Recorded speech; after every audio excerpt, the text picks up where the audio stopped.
une fois un roi puissant qui avait une fille unique, la prunelle de ses yeux, la perle de sa vie, des cheveux ondoyants dans le vent, des yeux brillants comme des étoiles. Mais un jour, brusquement, à ses 18 printemps, la princesse perdit le rire et la parole. Sa voix ne murmurait plus comme le ruisseau, ne chantait plus comme les oiseaux, ne grondait plus comme le tonnerre ou la cascade. La princesse était devenue muette. Le roi puissant convoque alors tous les médecins du palais. Rien n'y fait. Il convoque ensuite tous les médecins du pays. Rien n'y fit. Les mages, magiciens, sorciers, devins. Rien n'y fait. Alors, en père aimant, en roi puissant, il promit alors sa fille en mariage, à qui la ferait parler.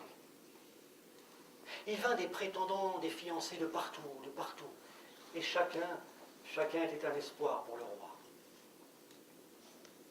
Rien n'y fit. Alors, le roi puissant, mais impuissant à guérir son enfant, le père aimant, mais le père souffrant, devint amer et cruel. Il promit encore plus, toujours sa fille en mariage, la moitié de sa fortune en dot, son royaume en héritage. Mais cette fois, la mort à qui échouerait. Il vint beaucoup moins de prétendants. Autant dire, plus du tout. Pourtant, les jours se suivent et ne se ressemblent pas. Un jour, allez savoir pourquoi, l'appât du gain, le goût du pouvoir, la beauté de la princesse, un conteur se met en marche.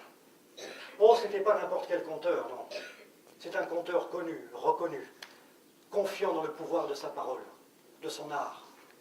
Et marche que tu marcheras, chemine que tu chemineras. Quand on marche, vous le verrez dans l'histoire, on fait des rencontres. Alors il croise sur le bord du chemin une vieille femme, plus vieille que vieille, plus vieille que le chemin sur le bord duquel elle était assise. La vieille l'interpelle. « Hé, jeune homme, vois-tu ainsi d'un pas si rapide, si décidé ? Ah, vieille femme, vieille peau, écarte-toi, ne m'importune pas. Demain, je serai roi, je serai prince de ce pays. Je vais vers mon destin. Laisse-moi passer, ne me retarde pas. Oh, va puisque tu y tiens. » Et le conteur continue son chemin. Il arrive au palais. Il demande à voir la princesse. Une fois en sa présence, il lui dit « Princesse, ne t'inquiète pas. Je ne suis pas venu pour te faire parler, non.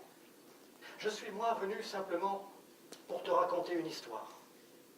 De toute façon, après, tu verras. Tu parleras, tu ne pourras pas faire autrement. Mais d'abord, écoute mon histoire. » Et c'est ainsi que le conteur malin commença son histoire pour la princesse.